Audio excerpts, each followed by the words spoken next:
All right, let's continue. I already told you about some of the absolutely seditious elements and insightful elements, and by that I mean INCI, not insight like, oh, what great insight you have, that Donald Trump posted to social media yesterday, which were quite rapidly removed by Twitter as well as Facebook, and that includes a video in which Donald Trump says to his violent riot supporters, "Go home. We love you. You're great. It was stolen." Obviously, this was what was going to happen, implying that the violence was actually justified, but it's time to go home.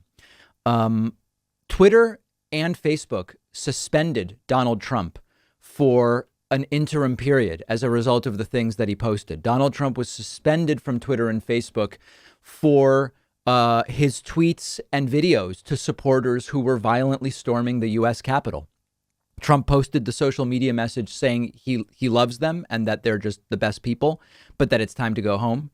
He repeated false claims about election fraud in those messages. And Twitter said that it removed 3 tweets for so-called severe violations of their civic integrity policy. Now, earlier in the show, we already went through what these 3 items were. The first was a tweet in which Donald Trump denounced his own vice president, Mike Pence. That by itself is historic and outrageous in nature. And in so doing, he included in that tweet that there was all sorts of fraud and Pence isn't doing the right thing. That tweet was initially removed by Twitter. Later in the day, as the violence grew on the Capitol, Donald Trump posted a 1-minute video saying it was stolen, we won in a landslide, but it's time to go home. That video was removed by Twitter. And then later, Donald Trump posted another tweet in which he essentially said, and here I'm paraphrasing, we read the exact tweet earlier, "This is what you get when you steal the election that we won in a landslide." Twitter also removing that. And then before we knew it, Donald Trump had been suspended for 12 hours on Twitter. And Twitter also saying that Trump's account will remain locked indefinitely if those tweets are not removed, also indicating that future violations of the Twitter rules by Donald Trump will result in the permanent suspension of this account. So there is a micro story here and there is a macro story here. The micro story is we've been wondering after January 20th comes and Donald Trump no longer has what are called public servant, I believe it's called public servant protection by Twitter. Is he going to get banned very quickly?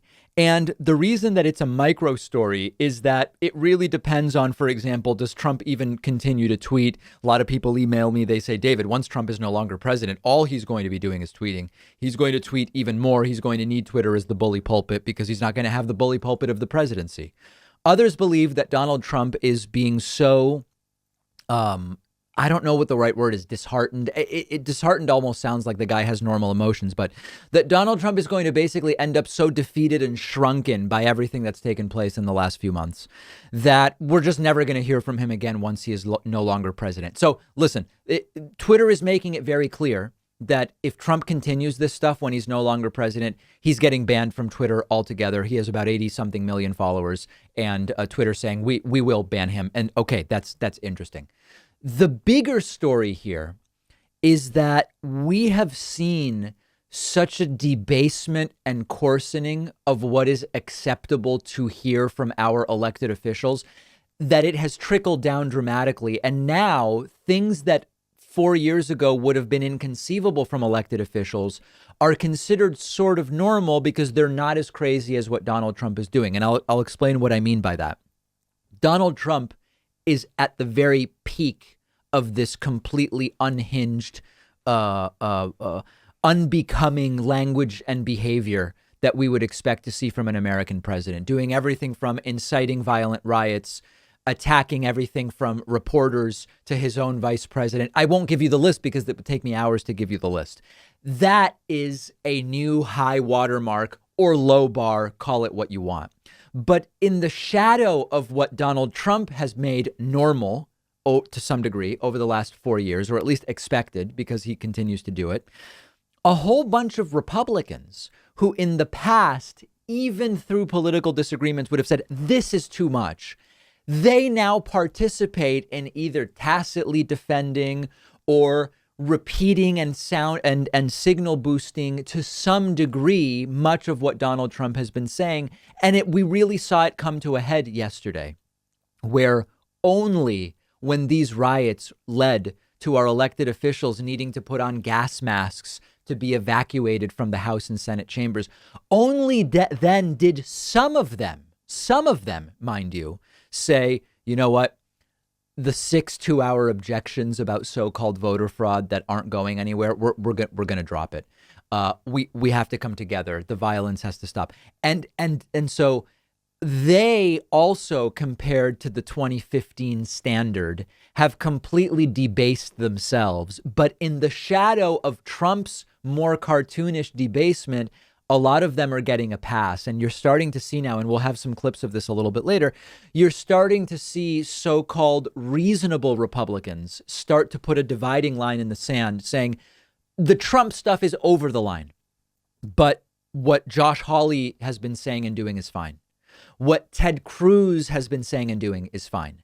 And this goes back to something I talked to you about in November of 2016, where I said, it is going to be a fight to prevent hypernormalization for the next 4 years. As humans, we are so adaptable that crazy situations become normal and they start to feel normal to some degree. And to those of us who have been wearing masks now in public for many, many months, it starts to almost feel weird not to have the mask. And this is because humans by our nature are very flexible and adaptable. We need to make sure that the Ted Cruzes and the Josh Hawleys, by being 5% less nuts than Trump, don't sort of get a pass in any way. And with you and with me, they aren't getting that pass. But there are lots of more centrist types and folks who more casually pay attention to politics who are sort of like, yeah, Trump's over the line, but the Republican Party otherwise is fine. No. The Republican Party and right-wing media have been off the wall insane for 4 years at this point. And we have to remember, we have to remember not to forget that as we get beyond Donald Trump.